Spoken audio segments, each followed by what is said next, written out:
श्रोताओं काव्य मंजरी 58 पर आपका हार्दिक अभिनंदन। जैसा कि आप जानते हैं, ये जो प्लेटफॉर्म है ये बहुत देशीय है, मल्टीपर्पस है। इस पर मैं अपनी कविता सुनाता हूँ, स्वरचित कविताएं और मानस पाठ भी सुनाता हूँ, या कह लीजिए राम कथा। राम कथा भी सुनाता हूँ, और साथ ही साथ जो देश के बर्निंग क्वेश्चंस हैं, ज्वलंत जो प्रश्न हैं, उन पर अपना विचार भी रखता हूँ, या कोई इस तरह से जो कंटेम्पोररी इवेंट्स, एक्सीडेंट्स जो भी हो, इस तरह के जो भी बातें रहती है, उन पर भी मैं अपने विचार रखता हूँ। आज जो मैं विचार रख रहा हूँ वो इस मुद्दे पर कि अभी एक डिजिटल वर्ल्ड में बहुत बड़ी, कहिए कि रिवोल्यूशन, बहुत बड़ी क्रांति हो गई है। और उस क्रांति का जनक एक लड़का है जो वो अपना एक ये बनाता है, अकाउंट बनाता है, और उस पर लोगों से अपील करता है जुड़ने के लिए, जबकि है तो कहिए कि अभी डिजिटली फाउंडेड, अभी वो ज़मीन पर उसका कुछ अता पता नहीं है। फिर भी जिस तरह से लोग, बच्चे जो, जिसको अभी जेन-जी या जेन-जेड जो कहते हैं, जिस तरह से उन्होंने अपना कहिए कि समर्थन दिया, अपने को रजिस्टर करके उसमें जिस तरह का समर्थन दिया, उससे यह साफ पता चला कि लोगों में, बच्चों में खासकर जो युवा वर्ग है, उसमें कितना गुस्सा है। और the causative of this digital platform formation is one statement of the CJI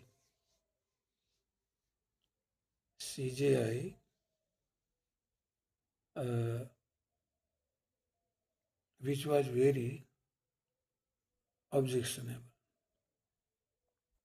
He addressed the activists, the youth, the RTI activists, etc. As cockroach और पैरासाइट। तो जब परजीवी और कॉकरोच के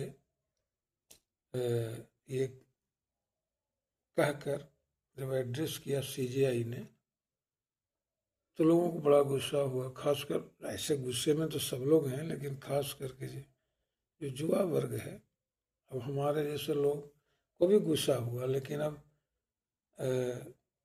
जितना, मान लीजिए कोई रिटायर्ड आदमी या कोई एजेड आदमी गुस्सा करके भी बहुत कुछ नहीं कर सकता है, उसकी अपनी ये होती है, मजबूरियां होती है। लेकिन जो युवा वर्ग है, जो यूथ क्लास है, वो काफ़ी आंदोलित हुआ और उसमें जुड़ने का सिलसिला शुरू हुआ। और अभी करीब करीब 2 करोड़ से ऊपर, अभी जब मैं आपके सामने वीडियो बना रहा हूँ, मुझे लगता है कि अब तक हो सकता है 3 करोड़ भी हो गया होगा, कोई ठिकाना नहीं। इंस्टाग्राम पर उसके जो फॉलोअर्स हैं, उनकी संख्या लगभग 2 करोड़ से ऊपर ही हो गई है। मेरे कहने का मतलब है कि ये जो साथ ही साथ उसने ये कर लिया है, लोगो बना लिया है, पार्टी बना लिया है, कॉकरोच जनता पार्टी, और साथ ही साथ उसने मैनिफेस्टो अपना पार्टी का भी डिक्लेयर कर दिया है। तो ये सब बातें सुनने में तो अच्छी लगती हैं, लेकिन धरातल पर लाने में बहुत सारी परेशानियां हैं। एक परेशानी तो यह है कि खास करके हिंदी बेल्ट जो है वहाँ, जैसे मध्य प्रदेश या मान लीजिए राजस्थान या उत्तर प्रदेश, बिहार, ये सब जगहों में ऐसे तो कांग्रेस है, ऐसे तो कांग्रेस है विपक्ष में करीब करीब कई जगह, लेकिन यूपी में, बिहार में, इन सब जगहों में जातियों के आधार पर कुछ पार्टियां बनी हैं। खास करके यूपी में राजभरों की पार्टी, तो निषादों की पार्टी, तो पटेलों की पार्टी, तो इस तरह से बताइए।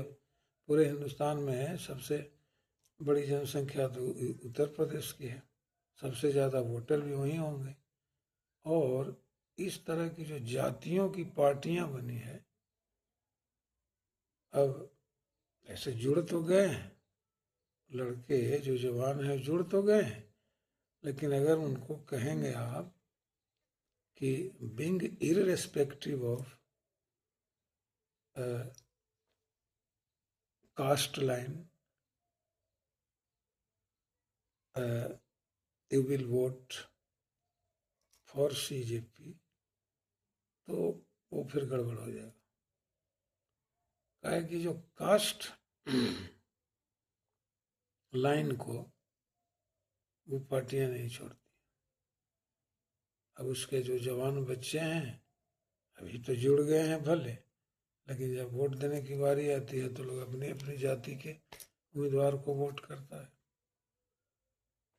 एक परेशानी तो ये है। दूसरी परेशानी है कि अभी जिस तरह का पैसा एक पार्टी बर्बाद करती है, सिर्फ अडानी अंबानी से चंदा लेकर इलेक्टोरल बॉन्ड के नाम पर, वो इसी पार्टी का बनाया हुआ वो रास्ता है पैसा चंदा लेने का। तो इलेक्टोरल बॉन्ड के नाम पर जो चंदा लेती है तो हजारों करोड़ में पैसा बहाती है। अब सोचिए, जब इस तरह से एक पार्टी पैसा बहा रही होगी तो फिर उसके सामने कोई ऐसी पार्टी जो युवाओं की हो और कहिए कि खाली हाथ, जो बिल्कुल एम्प्टी हैंडेड हो, वो कैसे कंटेस्ट कर पाएगी।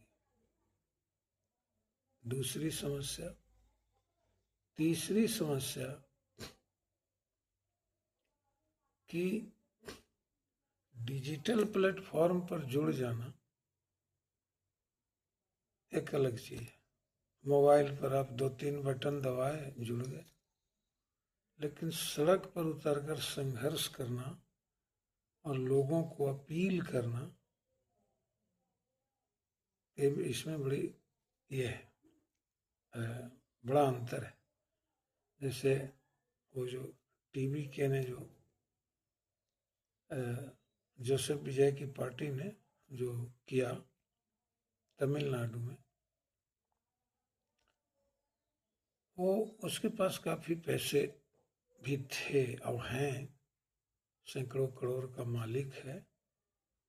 तो इलेक्शन में 10-20 करोड़ खर्च कर देना उसके लिए कोई बड़ी बात नहीं थी। एक तरह तो उसका स्टारडम भी था, उसका ऑरा अलग था। तो इस तरह से उसने कुछ नया किया। जो 50-60 साल से 2 ही पार्टियां बारी बारी से सत्ता में आ रही थी, उनको उखाड़ कर फेंका और फिर एक नई पार्टी की स्थापना करके सत्ता में आ गया। अब सत्ता में आ गया तो क्या करता है, क्या नया करता है, कुछ नया करने की कोशिश तो कर रहा है, जैसा कि मीडिया पर, हाँ, जैसा कि सोशल मीडिया पर देखा जा रहा है। लेकिन कहाँ तक वो सफल हो पाएगा ये करने में, चूंकि तमिलनाडु के ऊपर 10 लाख करोड़ का कर्जा है। आप समझ लीजिए, कम से कम 300 लाख करोड़ देश के ऊपर कर्जा है, और 10 लाख तो करोड़ तो तमिलनाडु के ऊपर है। ये 300 लाख करोड़ तो अलग हुआ, इसको छोड़कर जो राज्य सरकारें कर्ज लेती हैं उनकी बात मैं कर रहा हूँ। तो 10 लाख करोड़ अगर तमिलनाडु के ऊपर कर्ज है, तो हर राज्य के ऊपर, इसी के आसपास सब राज्य के ऊपर कर्ज है या होगा। तो इतने कर्ज से लदे राज्य में कितना विकास कर पाओगे? दूसरी बात कि जो केंद्र में सरकार बैठी है, वो सरकार को बचाने के लिए या सरकार को चलाने के लिए तो बैसाखियों को, नीतीश कुमार, नायडू को पैसा दे सकती है। नायडू को 60,000 करोड़ दे दिया राजधानी बनाने के, सोचिए। लेकिन उन सरकारों को नहीं देती है या नहीं देगी जहां दूसरी पार्टी की सरकार है। आप कैसे विकास करोगे? ये दोगलापना जो केंद्र सरकार की है, इससे निपटना बड़ा मुश्किल है। ममता चिल्लाती रही लेकिन पैसा कभी दिया नहीं उसको। उसके बाद जो आमदनी थी राज्य सरकारों की, वो सब जीएसटी के नाम पर हड़प लिया खुद, और जब उसको देने की बात आती है तो नानुकुर करती है केंद्र सरकार। अब ऐसी स्थिति में राज्य का कैसे विकास होगा, कितना विकास होगा, इसमें बड़ा ये लगता है, संदेह लगता है। लोग आइडियल,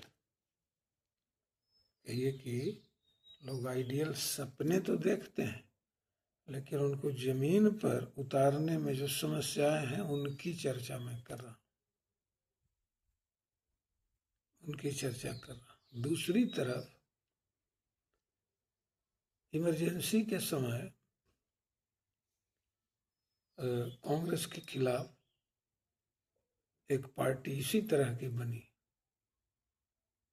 इसी तरह की पार्टी बनी, और लोगों की जो एस्पिरेशंस थे, जो एम्बिशंस थे, लोगों की जो कहिए कि आकांक्षाएं थी सरकार से, शुरू में तो सरकार ने कुछ करी भी, लेकिन तीन बुढ़ों के स्वार्थ ने, जयप्रकाश नारायण द्वारा कहिए कि किया हुआ आंदोलन, जिसमें सैकड़ों हजारों बच्चे भी मारे गए, इसी तरह के युवाओं में उन्होंने भी गुस्सा पैदा किया, बहुत युवा मारे भी गए। लेकिन अंत में हुआ क्या? उन युवाओं के खून से उपजी हुई जनता पार्टी को तीन बुढ़ों के स्वार्थ ने, देसाई, चरण सिंह और जगजीवन राम, इन तीन बुढ़ों के स्वार्थ ने बर्बाद कर दिया। 2-2.5 साल सरकार चली और फिर पार्टी बिखर गई। फिर वैसे ही जिस तरह से भानुमति का कुनवा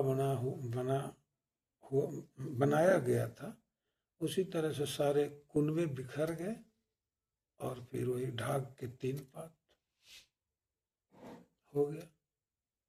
दूसरी बार फिर अन्ना आंदोलन जो 2011 में लोगों ने देखा, उसमें भी पूरा देश इंडिया अगेंस्ट करप्शन नाम का एक आंदोलन खड़ा किया गया और पूरा देश उगलने लगा कि सचमुच उस समय ना जाने ये कोलगेट घोटाला, तो कॉमनवेल्थ घोटाला, तो वो क्या क्या झूठा, वो जो उस समय विनोद राय जो कैग था, उसने गलत फिर बाद में माफी भी मांगा। उसने गलत, सब गलत, ये 10 लाख करोड़ का, तो ये 20 लाख करोड़ का, ऐसे करके इतना बड़ा झूठ खड़ा किया, झूठ परोसा लोगों के बीच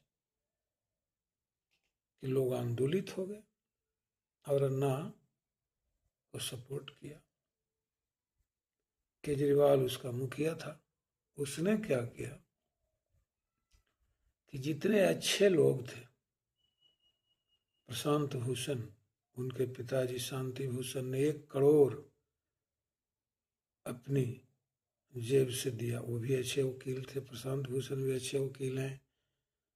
दिया पार्टी को खड़ा करने के लिए, और उन्हीं प्रशांत भूषण या शांति भूषण को केजरीवाल ने दरकिनार कर दिया।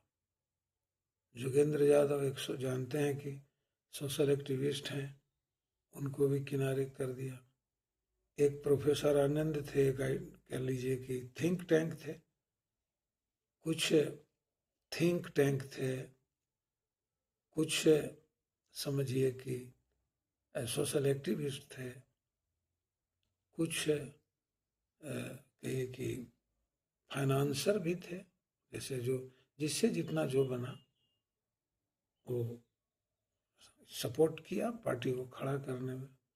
और उन तमाम लोगों को, मयंक गांधी थे जो महात्मा गांधी के वंशज हैं, जितने लोग अच्छे लोग उस आंदोलन से जुड़े, उन तमाम अच्छे लोगों को अपने स्वार्थ में, फिर वही बात मैं कह रहा हूं कि उन 3 बुड्ढों के स्वार्थ ने जनता पार्टी को खत्म कर दिया, और इसके केजरीवाल के स्वार्थ ने आम आदमी पार्टी, नाम भी रखा आम आदमी पार्टी, कहा कि गाड़ी नहीं लेंगे, बंगला नहीं लेंगे, वेतन नहीं लेंगे, ऐसे लेंगे वैसे लेंगे, कहा तो, लेकिन वो सब उलट गया, पलटी मार दिया।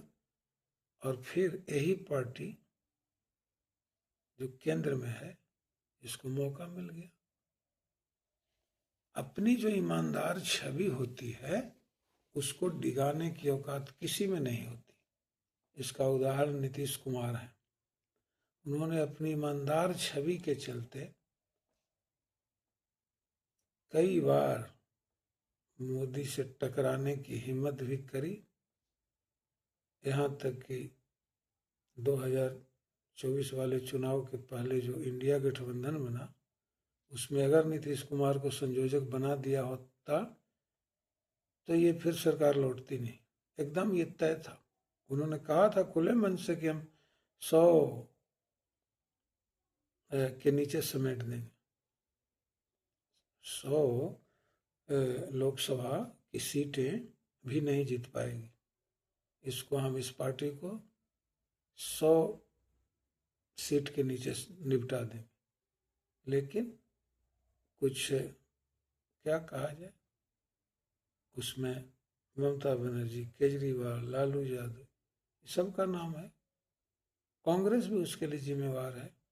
नीतीश कुमार को संयोजक नहीं बनाया तो बहुमत में तो पार्टी नहीं आई, लेकिन वो तो जुगाड़ू है। जब दूसरे पार्टी के विधायकों को, सांसदों को खरीद कर सरकार बना लेती है तो उसके लिए कौन बड़ी बात थी। वो नायडू और नीतीश कुमार को मिला के, जो नीतीश कुमार जिस पार्टी के अगेंस्ट चले थे इंडिया गठबंधन बनाने, वही नीतीश कुमार सपोर्ट देके सरकार बनवा दी। तो कुछ ऐसी गलतियां विपक्ष करता है जिससे ये बार बार आ जा रही है पार्टी।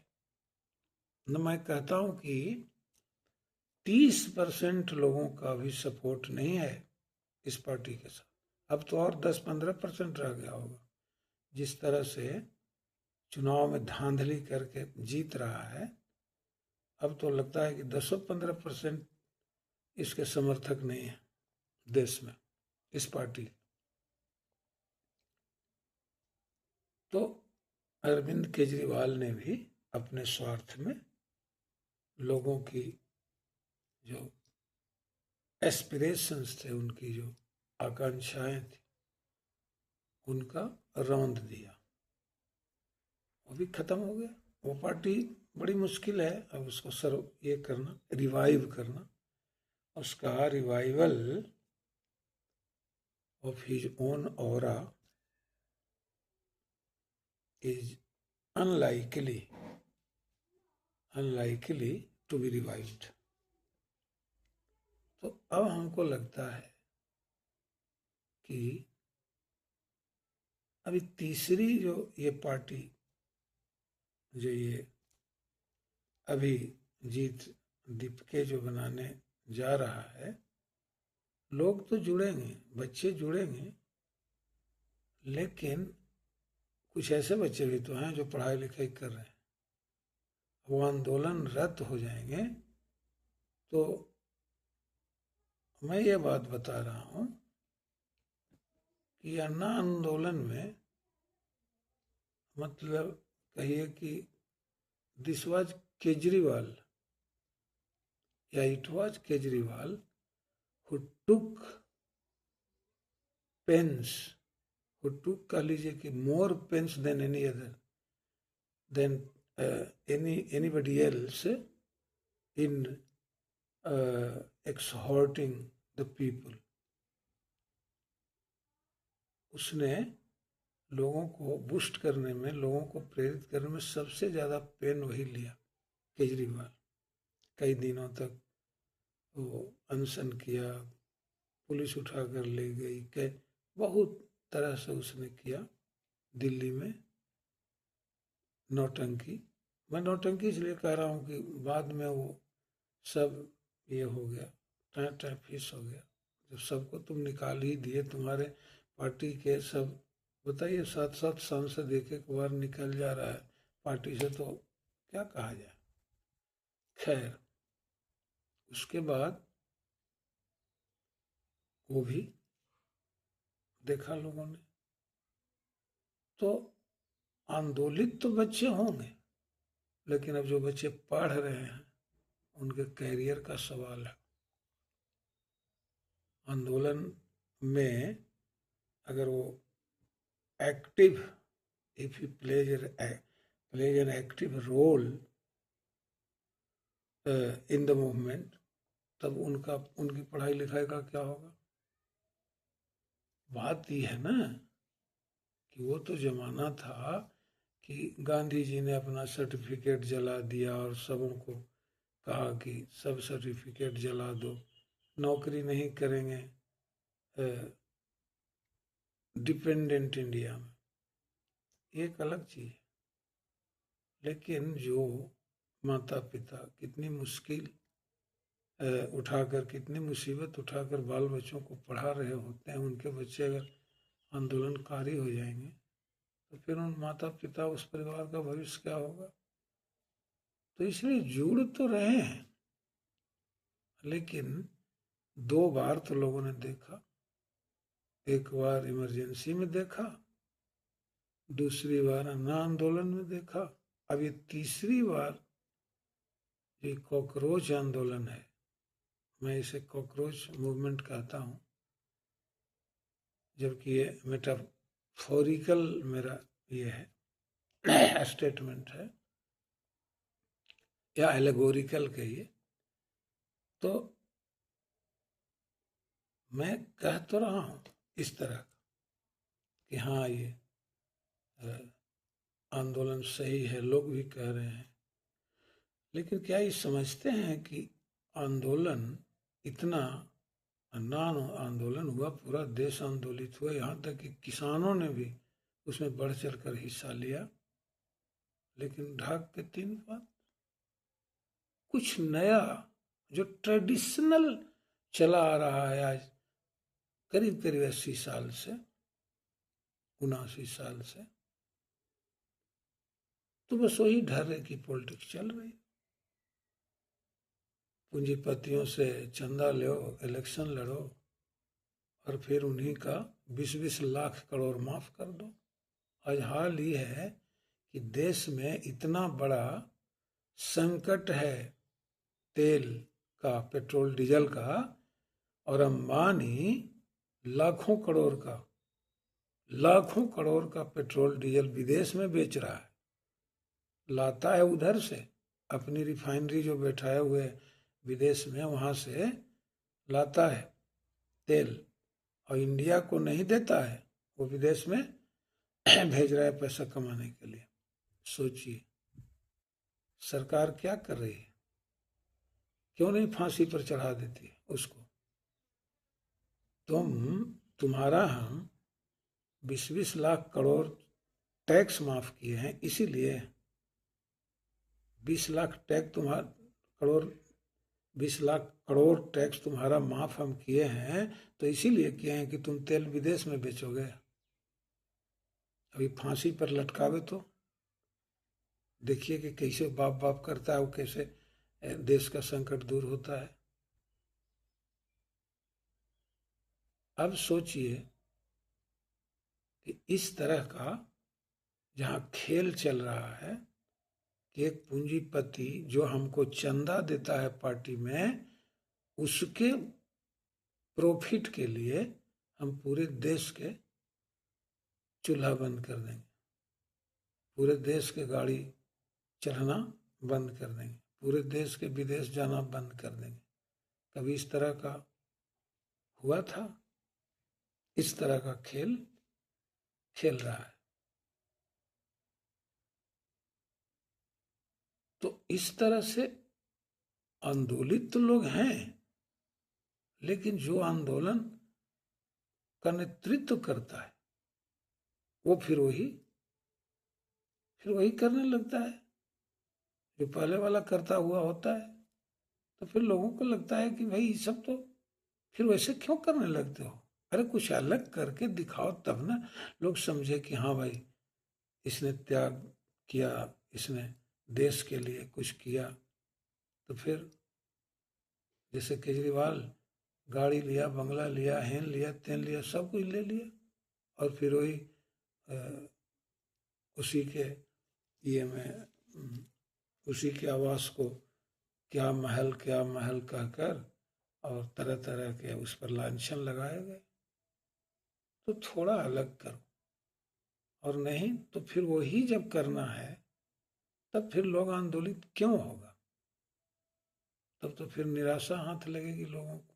उसी तरह जिस तरह इमरजेंसी के बाद जनता पार्टी से लगी निराशा हाथ, अन्ना आंदोलन के बाद केजरीवाल से निराशा हाथ लगी। कुछ अलग करके दिखाओगे तब ना। तो जोगेंद्र यादव, प्रोफेसर आनंद, मयंक गांधी, प्रशांत भूषण, ये ऐसे ऐसे पढ़े लिखे और देश के लिए सोचने वालों को तुम निकाल दिया। और सत्येंद्र जैन, वो कौन ये है, कौन एक पूंजीपति है जिसको राज्यसभा का टिकट दिया है, सब पूंजीपतियों को पैसा ले लेकर टिकट बेच के तुम राज्यसभा भेज दिया। तो फिर वही तुम भी करने लगा जो सारी पार्टियां करती हैं। तो फिर तुम अलग किस बात के लिए हो भाई? तुम भी तो वही हो जो सब है। कुछ तो अलग करके दिखाओ। अब यही कुछ तो अलग करके दिखाने के लिए देश के जो पढ़ा लिखा वर्ग है, जो देश के लिए सोचने वाला वर्ग है, जो युवा वर्ग है, वही थोड़ा ये रहता है, एस्पायरिंग रहता है और सपोर्ट करता है आंदोलन को। लेकिन जो आंदोलन के नेता होते हैं वो सब वही ढाक के 3 पद कर देते। ठीक है, आज यहीं समाप्त करता हूँ।